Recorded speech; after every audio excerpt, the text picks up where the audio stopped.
अभिनय होना चाहिए, ना कि क्रोधित होना चाहिए। क्रोध का अभिनय और क्रोध में अंतर है। निजी जनों से महाराज जी, जैसे कोई जमीन संवाद हो गया या घर परिवार का, उसमें महाराज जी कैसे? हाँ, तो क्रोध का अभिनय करना होगा महाराज जी, लेकिन मैं उनका दिल भी नहीं दुखाना चाहता, मतलब मैं खोना नहीं चाहता हूँ छोटी सी जमीन के लिए या फिर किसी और को। हाँ, तो छोड़ देना चाहिए, फिर उस विषय को ही छोड़ देना चाहिए कि आपको जो लेना है आप ले लीजिए और शांति से रहिए, आनंद से रहिए। पर कहीं कहीं ऐसा होता है कि अगर ज्यादा छोड़ते चले जाओ तो आपको ज्यादा परेशान कर सकते हैं। तो थोड़ा ऐसा भी स्वरूप दिखाना चाहिए कि मतलब मर्यादित जीवन चला जाए। ज्यादा दया भी ठीक नहीं होती और ज्यादा कठोरता भी नहीं ठीक होती। तो उचित कठोरता के साथ दया का प्रयोग करें तो अच्छा रहता है। जैसे आप छोड़ दिए, अब अगले पॉइंट पर आपको कृपालु नहीं मानेंगे कि आपने कृपा की, वो अगला कदम उठाएंगे। फिर छोड़ दिया तो फिर अगला कदम उठाएंगे।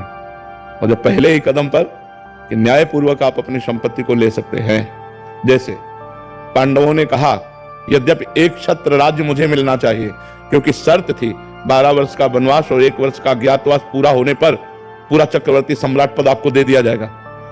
तो हमें पूरा राज्य मिलना चाहिए, लेकिन यदि आप नहीं देना चाहते हैं तो हम बिना युद्ध किए राजी हैं, आप आधा राज्य दे दीजिए। हस्तिनापुर का राज्य आप कीजिए और इंद्रप्रस्थ का राज्य हम करते हैं। उनका नहीं देंगे। आखिरी में करुणा करके इस बात पर बात आई कि यदि वो 5 गांव दे देंगे तो हम 5 भाई काम चला लेंगे, लेकिन युद्ध नहीं करेंगे। तो दुर्योधन ने कहा सूजी के आगे की नोक पर नहीं दूंगा। तो कहा फिर महाभारत पक्का। तो भगवान संधि कराने गए थे, लेकिन भगवान की भी बात नहीं मानी। तो जब ऐसी जहां मूर्खता हो वहां फिर ज्यादा दया नहीं दिखानी चाहिए। नहीं, आपका भी परिवार है तो फिर परेशानी आ जाएगी।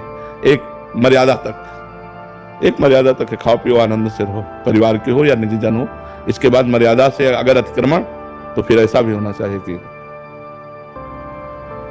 अगर हम बहुत सीधे बन जाएंगे तो बहुत हानि होती है। एक बार एक गांव में सांप बहुत परेशान किए हुए था, कोबरा। नारद जी निकले तो लोगों ने प्रार्थना की। नारद जी तो सर्वज्ञ हैं, सब भाषाओं का ज्ञान है। उन्होंने सांप से कहा आज के बाद इस गांव के किसी भी व्यक्ति को काटोगे नहीं। आज्ञा मान ली नारद जी की। तो 2 दिन बाद लौट के आए तो सांप घायल पड़ा था। तो उनका तुम्हारी दशा कैसे हुई? बोले आपने करवाई। बोले क्यों?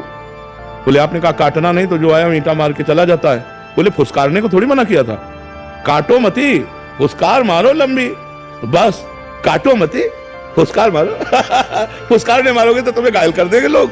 हाँ, फुसकार है, अगला कदम नहीं, तो बस फिर ठीक हो जाएगा। फुसकार की जरूरत होती है। अगर फुसकार की जरूरत ना हो तो आपको लोग बेवकूफ मानेंगे, आपको लोग पागल मानेंगे, आपको आपकी दयालुता और कृपालुता को आपको बुद्धू मानेंगे लोग। संसार का ऐसा क्षेत्र है, इसमें ज्यादा कृपालुता और दयालुता नहीं दिखाई जाती, इसमें धर्म पूर्वक निर्णय किया जाता है।